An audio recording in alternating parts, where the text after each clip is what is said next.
Shutdown के चलते लाखों कर्मचारी बिना वेतन के काम करने को मजबूर हैं। वहीं लाखों लोगों के खाने पर भी अब संकट मंडरा रहा है, लेकिन राष्ट्रपति ट्रंप टस से मस होने को तैयार नहीं। नमस्कार, मैं हूं आशीष त्रिपाठी आपके साथ। और अमेरिका में जो इस वक्त शटडाउन शुरू हुआ अभी भी खत्म होने का नाम नहीं ले रहा है।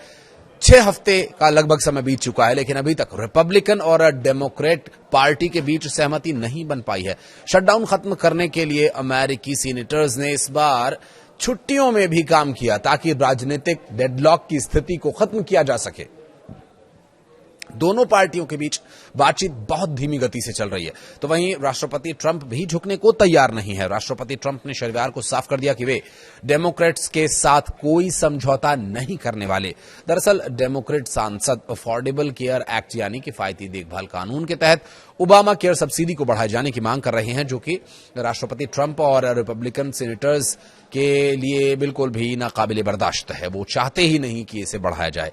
राष्ट्रपति ट्रंप का कहना यह है कि यह दुनिया की सबसे खराब स्वास्थ्य देखभाल सेवा है। उन्होंने सुझाव दिया कि कांग्रेस लोगों के बैंक खातों में सीधा पैसा भेजे ताकि खुद इंश्योरेंस वो खरीद सके। हालांकि कई रिपब्लिकन सीनेटर्स का रुख थोड़ा इस पर नरम भी है। वे समझौते के पक्ष में है और उपराष्ट्रपति वेंस ने भी एक पोस्ट साझा कर ओबामा केयर योजना में सब्सिडी बढ़ाए जाने का समर्थन किया है और रिपब्लिकन सीनेटर्स की आलोचना भी उन्होंने की। डेमोक्रेट पार्टी ने सुझाव दिया कि अगर सरकार 1 साल के लिए ओबामा केयर योजना की सब्सिडी बढ़ाती है तो शटडाउन खत्म किया जा सकता है। वहीं शटडाउन लंबा खिंचने के चलते अब लोगों की नाराजगी भी देखने को मिल रही है। अमेरिकी अर्थव्यवस्था पर भी इसका साफ असर दिखना शुरू हो गया है। सरकारी कर्मचारियों को सैलरी नहीं मिल पा रही है और एयरपोर्ट स्टाफ की कमी से लोग जूझ रहे हैं।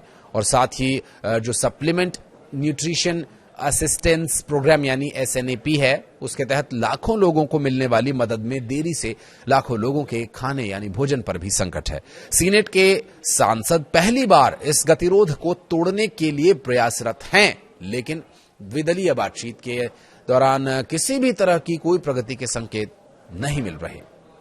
डेमोक्रेट्स चाहते हैं कि सरकार पहले संघीय बजट पारित करे और फिर नीतिगत मुद्दों पर चर्चा हो, जबकि ट्रंप प्रशासन स्वास्थ्य नीति और सीमा सुरक्षा को साथ जोड़कर बातचीत करने की मांग पर अड़ा हुआ है। ये गतिरोध धीरे धीरे अमेरिकी अर्थव्यवस्था पर भी असर डालने लगा है। छोटे कारोबारियों के लिए सरकारी लोन बंद हैं। राष्ट्रीय उद्यानों और संग्रहालयों में ताले लटके हुए हैं। कई सरकारी ठेकेदार दिवालिया होने की कगार पर है।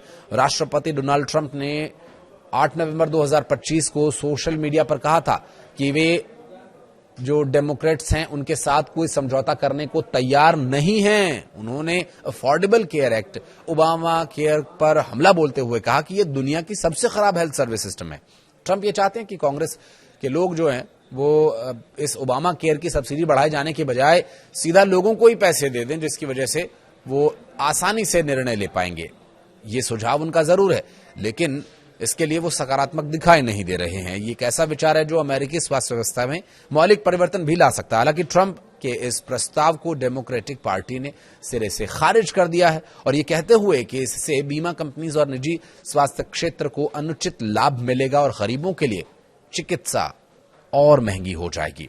शटडाउन संकट के बीच ट्रंप ने एक और विवादास्पद सुझाव दिया। उन्होंने रिपब्लिकन सांसदों से कहा कि वे फिलिबस्टर नियम को खत्म करें, जिसके तहत किसी भी कानून को पारित करने के लिए सीनेट में 60 वोटों की आवश्यकता होती है और अगर ये नियम समाप्त हो जाएगा तो रिपब्लिकन साधारण बहुमत से कानून पारित कर सकते हैं, जिसके चलते डेमोक्रेट्स को पूरी तरह से दरकिनार किया जा सकेगा। जबकि ट्रंप ने एक नया सुझाव देते हुए बीमा कंपनीज को ओबामा केयर के तहत दिए जा रहे अरबों डॉलर सीधे नागरिकों को दिए जाने की भी बात कही थी। हालांकि इस बारे में भी अभी कोई चर्चा नहीं हुई है और इसे भी बहुत गंभीरता से नहीं लिया जा रहा है। उन्होंने ये भी कहा था कि बड़ी लालची बीमा कंपनीज से पैसा ले करके जनता को दो ताकि वे बेहतर हेल्थ केयर खुद ही चुन ले। और इस पूरे मामले में जिस तरह से उनके बयान सामने आए हैं, फिलहाल ये संकट टलता हुआ नजर नहीं आ रहा है। आप कुछ कहना चाहें तो कमेंट सेक्शन में बताएं।